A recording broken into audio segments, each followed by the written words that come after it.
That was the first experiment you did, measuring latent period.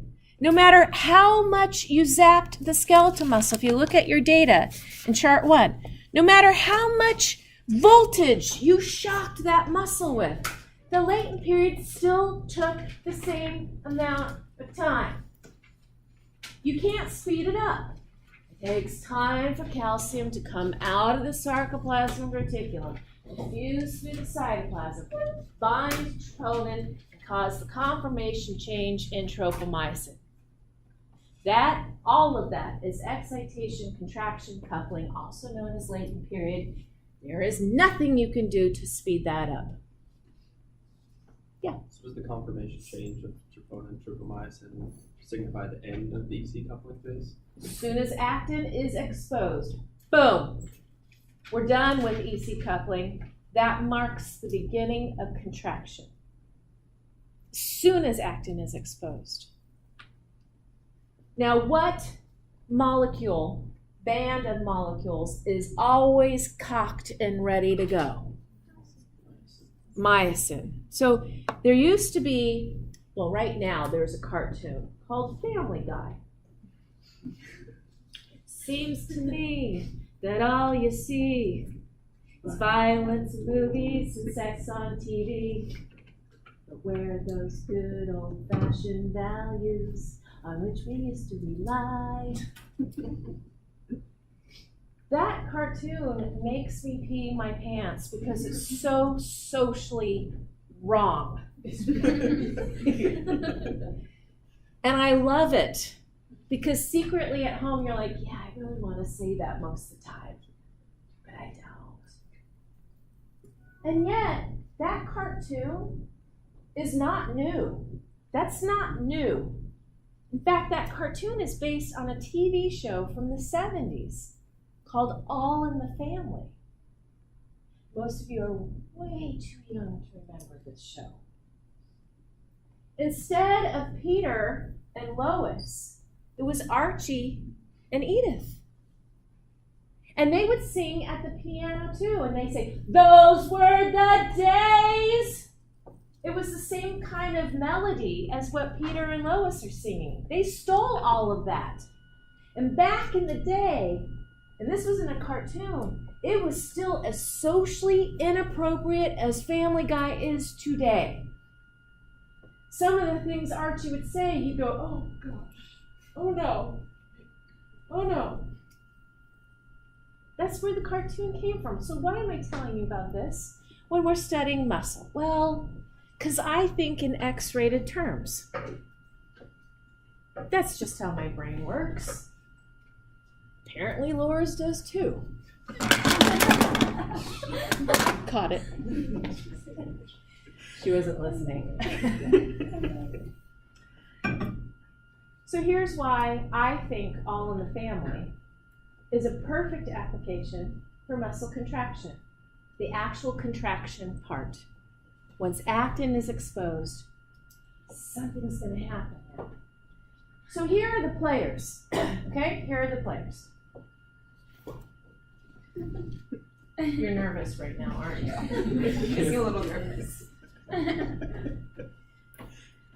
Can I use you as my guinea pig? It is G-rated. I will be your guinea pig. But I need to touch you. Okay. Okay. It'll be G-rated. Okay. Okay. Just when I get permission. Archie. Archie was a factory worker in the Mideast, and he was cantankerous. He was just a curmudgeon. He was a grumpy guy, okay?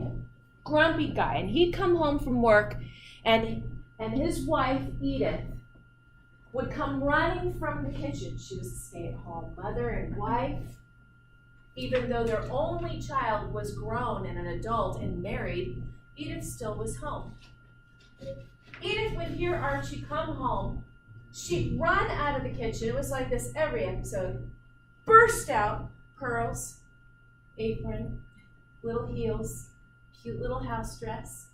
And this is what she did. "Oh, Archie!" And she'd run to him and just try and kiss all over him. And he'd just dismiss her. He'd say, "Get me a beer, dingbat." He called her dingbat. And it sounds really harsh, right? It's sort of how Lois treats Peter, like, you're an idiot. He would treat Edith that way, and yet, if you watched enough episodes, you realize that actually Edith was the brains of the family. And she had her finger on the pulse of that family. She was definitely the matriarch.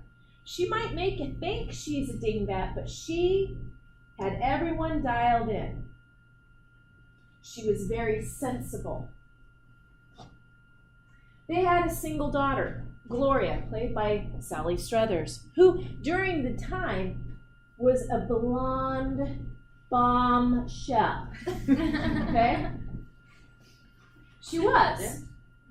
And she was married to Mike Seaver.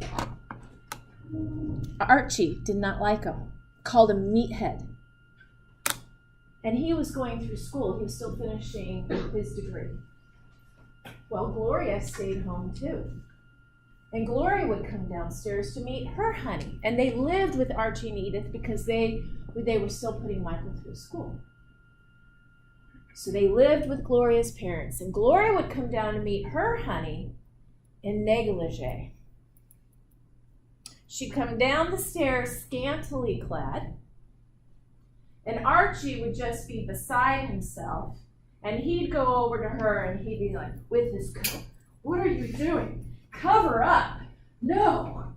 And Edith, being the sensible one, would be like, Archie, don't be like that. No, she needs to cover up. So he keep trying to cover up. So I want you to think of Acton as Gloria. And once she's exposed, things are going to happen. I want you to think of meathead, Michael, as Myosin. M for Michael, M for Myosin. Now these two were newlyweds. What do newlyweds like to do a lot of? Power stroke. Power stroking. Exactly. Which is a real term. And Myosin has to be ready for power stroking. Yes? Yes? Can't, it has to be cocked. That's a real term. Cocked. That's what Guyton and Hall use. But in other G-rated textbooks, they use Myosin must be in a high energy conformation state. Cocked. How does myosin get cocked? It must bind ATP and hydrolyze it, right, into ADP and inorganic phosphate. That's the energy in order to pull myosin's heads back. Like setting a catapult. It takes a lot of energy to set it. So myosin's always cocked and ready to go. As soon as its bride is exposed, bam! Power stroke! That's all it takes. And then, once one power stroke is over, what is required? More energy. Just ask any guy here. After power stroking, you gotta wait a little bit and get your energy back before you can cock again. Look at the men, they're like, yeah, it's true. And as long as Acton is exposed, they're gonna keep power stroking, aren't they? But that's the rub. Acton had to be exposed. Archie is always going, Archie is tropomyosin. Cover up. No. No. And who did I say was the sensible one? Edith is troponin. She's sensible. That protein has 3 subunits. 3. Edith was dialed into everyone. Edith, you heard me say she had her finger on the pulse of that family. 3 subunits. Connected to her daughter, connected to her husband, with 1 more subunit available. For calcium. So when calcium's around, That's like Edith going, Archie! She knew, she sensed when the newlyweds needed some time alone. Archie! Archie, come on, take me for a walk. Leave them alone. Archie, come here. And she'd get him out of the house. They were free to do power stroke. Good? All in the family. Skeletal muscle sliding filament theory explained right there in the TV show. Who knew? Look up that TV show. You'll see all the characters and you'll believe me. Okay. So we went through the steps. Now what do you need to relax the muscle? You need acetylcholinesterase. Absolutely. There are drugs out there that will block that enzyme. And people die from it still to this day. It's used as chemical warfare. It is happening still to this day. And most notably, if you read the paper at all, you might remember a couple summers ago, a Soviet spy that turned on them and was now living in England as a double agent. He and his daughter went out and they got very, very sick. It took some time to piece together, but the scientists and doctors figured out that they were exposed to an acetylcholinesterase inhibitor. So the acetylcholine stayed in the cleft. We forget that the diaphragm is skeletal muscle, and the diaphragm went into a constant state of contraction. That meant they could breathe in, they could not breathe out. They were suffocating. Thankfully, they were rushed to the hospital, put on ventilators, and it was touch and go for both of them for a long time. The daughter recovered more quickly than the dad. Why? He got exposed to more. It took a while for the British intelligence to figure out what happened, but when they ran the chemical analysis, it definitely pointed to chemicals that came from Russia. It's like a signature chemical fingerprint. And what did Russia do? Wasn't us. And that's what they were trying to do. They had camera surveillance that they were able to piece together. 2 Russian agents came through customs. They have it on video that they brought in a box of perfume. On camera, you could see the agent opening, like the security agent opening the box to make sure it's perfume. There was a perfume bottle. You see it close back up. And the 2 Russian agents are on their way. But what was in the bottle was an acetylcholinesterase inhibitor. And they sprayed it on the front door and in the car, and that's why both the dad and the daughter got sick. They lived. But England, they were freaked out. That neighborhood was freaked out because not too long after that, 2 other people got sick.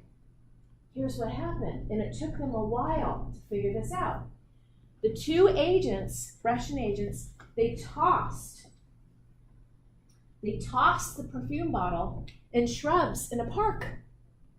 And this woman and this man were walking through, taking a little walk. They came across the perfume bottle. She picks it up, opens it, takes a big whiff. Why would you do that? She thought it was perfume. You've taken chemistry. You've learned we do this, yes? She probably didn't take chemistry. She hands it to the guy saying, that smells weird. And he goes, she died. He lived. And now that same little community in England thought they were under a terrorist attack, that more people would be poisoned. I mean, it was pandemonium over there until they figured this all out. That's not the only time an acetylcholinesterase inhibitor has been used to attack people, and not just a couple people, but masses. In 1996, it was used in a Japanese subway train terrorist attack. Lots of people had to be on ventilators. It's nothing to mess with.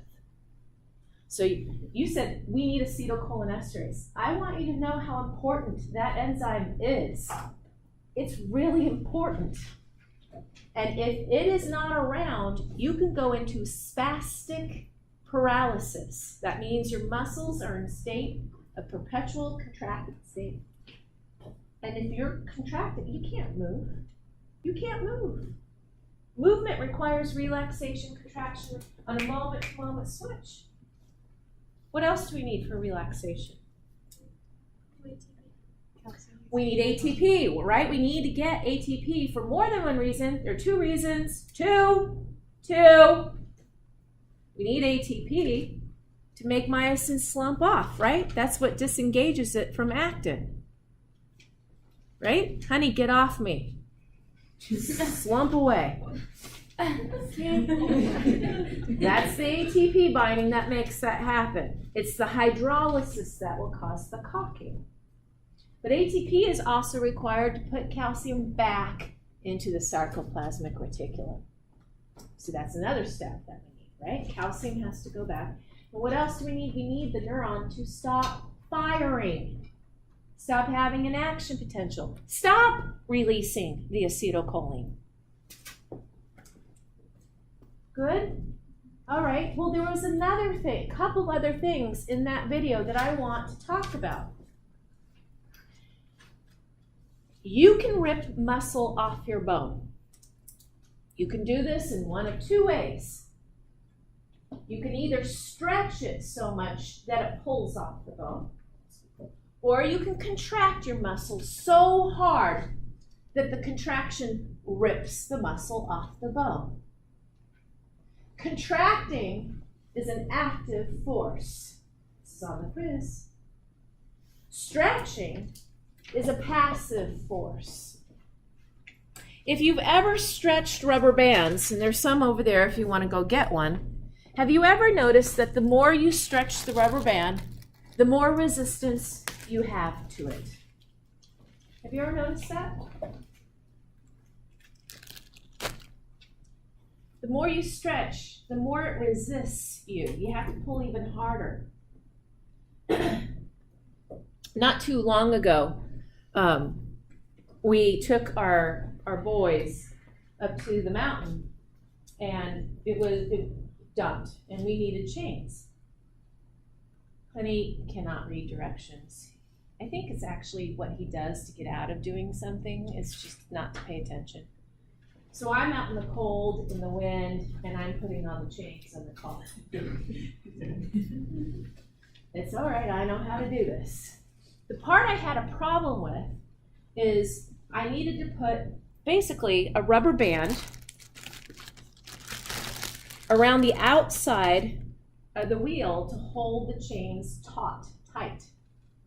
And I could hook the rubber band on 2 to 3 positions, but when I tried to pull it to the other side of the wheel to hook the other side, the chains, it was resisting me. I said, honey, you need to come out here and you can at least do this.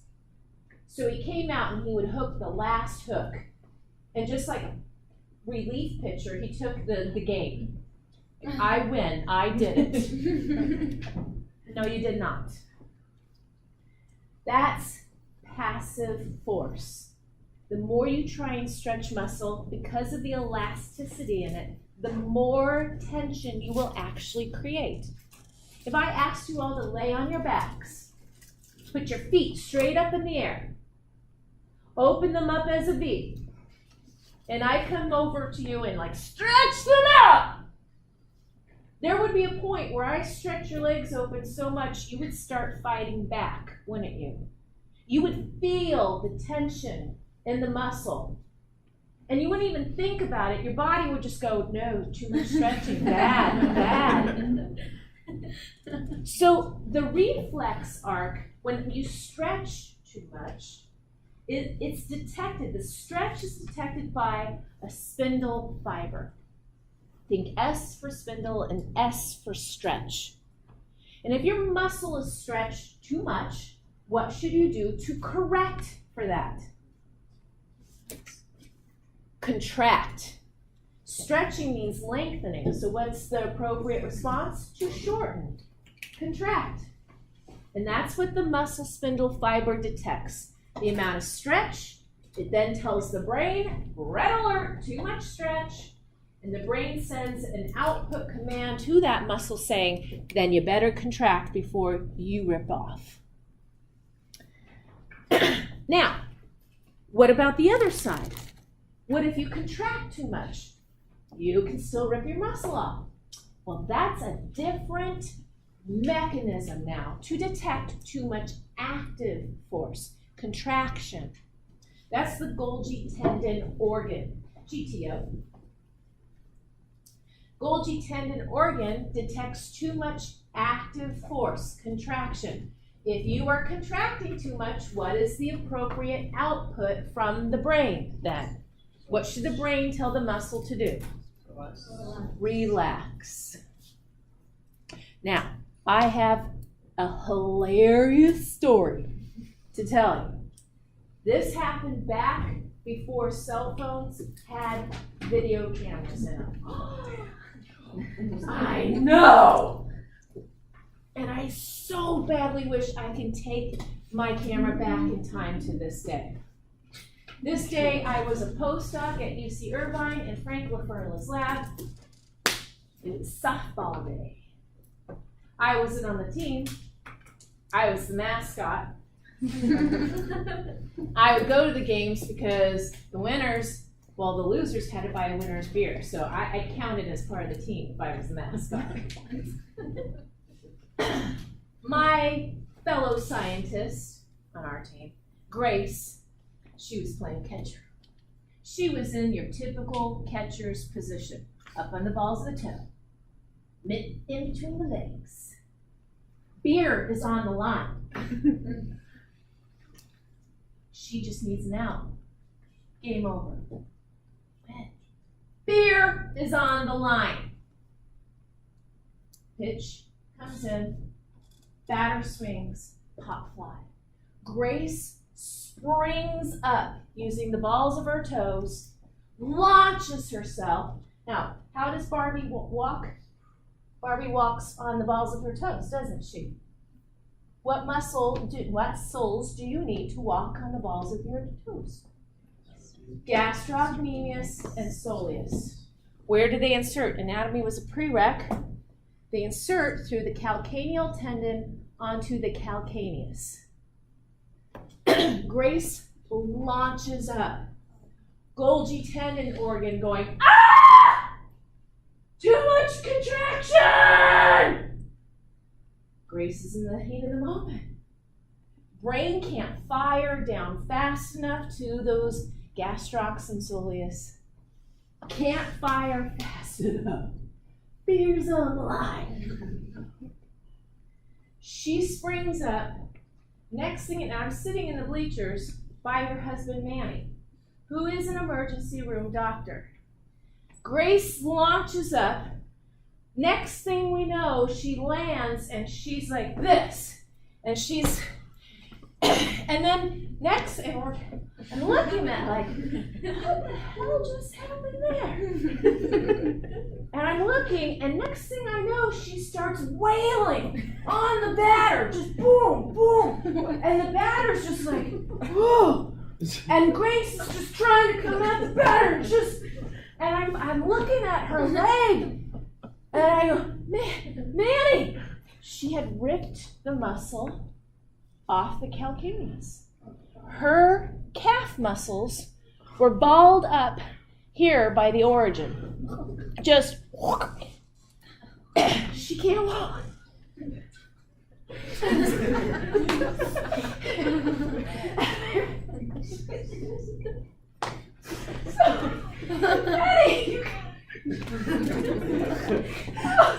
Oh my gosh. Sucks to be Grace, but oh my gosh. She's wailing on the batter because she thinks the batter hit her leg. So she was able to catch the ball. So Manny goes running out to the pitch. He tackles Grace. Grace is on the ground. And she's like, ah! No, just and Manny's like, Grace, Grace, Grace, look at your leg. We're going. Deep breath, Professor. Funniest thing. Oh, I love that. In my head, it is still clear as day. I wish I could just download that memory and play it up on the screen for you. Oh, yeah, it's awesome. Good? Okay. I'm fine, but that just warms my heart. Okay, so to quickly finish your data, now that we've reviewed, there's a lot of application in this PhysioX now that you know what your quiz is about. In the next activity, activity 2, I want you, see my water bottle? In activity 2, we hung the muscle from a hook, just like I'm holding my water bottle. And we had a probe and we zapped the muscle from the side. And we zapped it with different amounts of current. Now I'm going to turn my water bottle for a different perspective. Here's the muscle coming out at you, okay? And I'm zapping it from the side still. If I zap a little current, it doesn't go very deep. It doesn't go very deep. Only a few muscle cells reach threshold. Only a few muscle cells then contract. We get a weak force. If I zap more, it goes deeper, doesn't it? More cells reach threshold. More cells have an action potential. More cells contract. We get a greater force of contraction. Eventually, we got to a voltage of 8.5. At 8.5, that current went through the entire muscle. All of the fibers reached action potential status. They all contracted, and we had a maximum force of contraction. This was showing you motor unit recruitment. Let me put it to you another way. Have you ever walked up to a container where you couldn't see how much fluid was inside? As you walk up to anything that you want to pick up, your brain is already assessing, gee, how much force is that am I gonna need? Have you ever been duped by your own brain? You walk up to something thinking it's gonna be so heavy, like maybe a can of paint, only to have it empty and you're like, boom!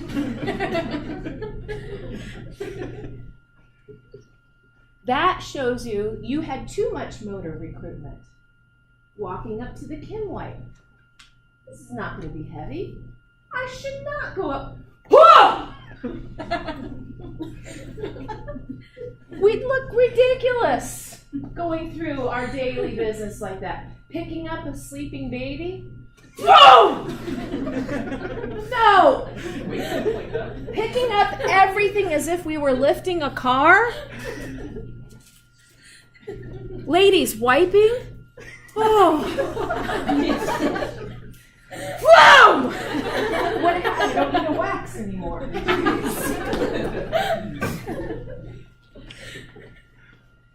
Ridiculous, right? Gives us finesse, is what I'm trying to say. Gives us finesse. Now, pay attention. That's motor unit recruitment. Notice we capped out at 8.5 volts, didn't we? 8.5 volts. Go to the next activity. In the next activity, if you notice, we used 8.5. That meant all of the muscle fibers were going to have an action potential. They were all going to contract. The difference between the last experiment and this one is now you were on your mouse doing this, weren't you? And what you saw on your computer screen was that you weren't letting the muscle relax all the way, were you? And you saw these waves representing the tension building, the contractile force. That's the difference.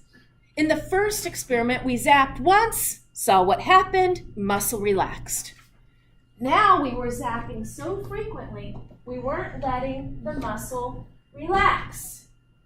And now we were starting to summate the force of contraction. That is frequency wave summation. So, okay, then in the next activity, you had to relinquish the controls to your computer, didn't you? You couldn't tap fast enough. You said, fine, computer, you do it. You tap.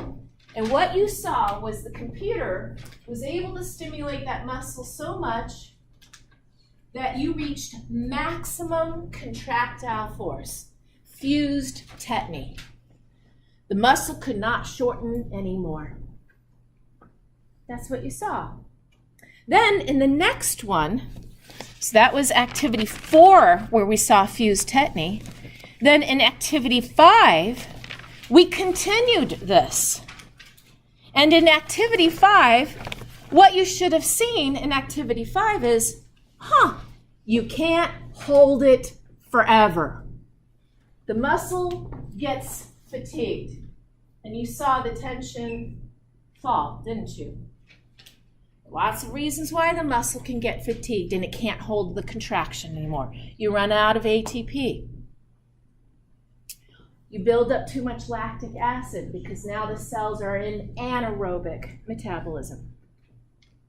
Other acids can build up. Irritates the cells. The fibers can't do their job as well anymore. Can't hold a contracted state indefinitely. You will fatigue. Your muscle will give up on you. And I'm going to tell you a very sad story to prove it to you. You ready? Sad story is we've recently had a lot of water, haven't we? Okay? So out in places, low desert areas like Lancaster and Palmdale, well, they get flash flooding. They put signs out for the road saying, do not use this road, it's flooded. This woman with 3 kids decided that sign did not apply to her. So she drove her car into the intersection that was flooded, and she stalled. Not only did she stall, but the water picked up her car and basically floated the car across the street and pinned the car against a light pole. The water was rising. She couldn't open the door, plus swiftly moving. So she gets the kids and herself onto the roof of the car. And then this very intelligent person, she decides to call for help. Her boyfriend. So the boyfriend comes over. The water has still been rising. He assesses the situation and says, you need more help than me. And all the first responders were actually tapped out. There was so much flooding going on and people needing rescuing. So the community was trying to help out. And out in that area, there's military bases, there's a lot of planes, there's helicopters out in that area.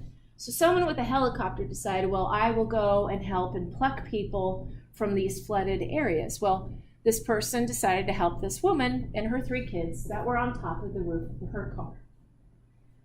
The 2 older kids get plucked off. So it was simple. It was a rope, hold on to the rope, I'll move you over across the street, drop you down. It's not far. Simple, right? Problem is, they were wet. They were cold. They had been stranded on the car for a while. What do you do when you're cold? Isn't that muscle contraction? And now we're asking people to hold on to a rope while they're being moved to safety. Are you hearing me?